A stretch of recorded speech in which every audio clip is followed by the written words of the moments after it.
Turning now to Congressman John Conyers' fight to get back on the ballot. His campaign is appealing to the Secretary of State to get back on the ballot and backing a lawsuit that challenges rules for circulators. I want to talk first about, this lawsuit that challenges the fact that you should not have to be a registered voter to be a circulator, to be able to circulate petitions for a candidate. Do you think he has traction there? He may, and I'm not unsympathetic to that argument, because the people who signed those petitions in good faith are being disenfranchised because the circulator wasn't a registered voter. And I'm not sure it's so important that the circulator is a registered voter as it is the signers are registered voters. There's no question that he's got enough valid signatures in terms of the people being registered themselves. This is a circulator issue. So I'm not sure it's a bad case. I mean, it certainly speaks to the incompetence of his campaign, and voters could look at that and make of it what they will.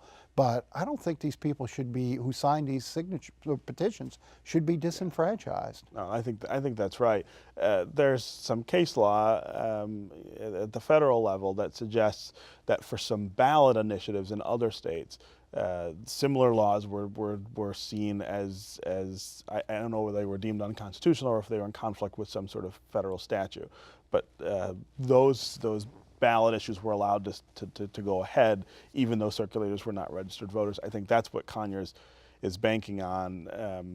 It's a question about access to the ballot, and we sort of have it upside down. There shouldn't be a lot of burdens to getting access to the ballot. It should be pretty easy. There are a lot of efforts to make it harder, and you have to reconcile those with Voting Rights Act and Help America Vote Act. I mean, there are a lot of federal statutes that you look at Michigan's voting laws, and now this is the third straight time, third straight election where we've had problems with candidates getting on the ballot because of technicalities in election law.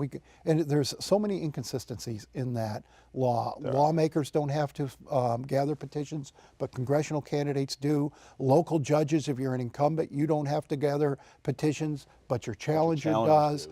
There's way too many inconsistencies, and the object here shouldn't be, the law shouldn't serve as a gotcha tool. I mean, the law should help people who want to run for office get on the ballot, and I think we need to revisit that law.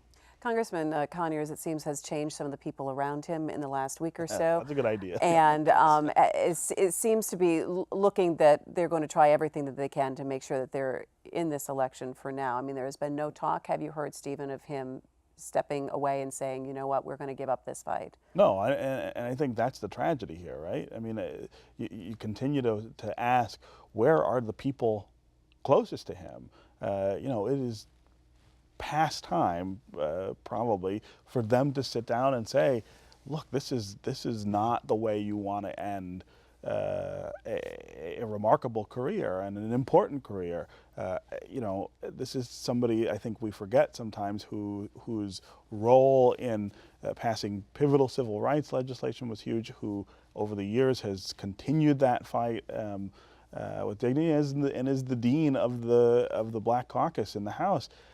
You don't want to see him stumble out the door. And that's where he's at. And that's what he's not like. capable of holding this office and serving without being propped up, without his staff sort of being this shadow congressman. It's like Weekend at Bernie's here. And Steve's right, to have a legacy so tarnished, and what people are going to remember here, if he keeps hanging on much longer, is the senile John Conyers, and not the John Conyers of his glory days. Is there any word of anyone who might be stepping forward to launch any kind of write-in campaign? Well, there's a candidate on the ballot. I mean, there's a candidate on the ballot, Horace Sheffield, obviously, but I'm talking about is anybody else. The only person here who has even a remote chance of winning a write-in campaign would be John Conyers. And I don't think that's a very good chance because, one, it takes a lot of money, it takes tremendous organization.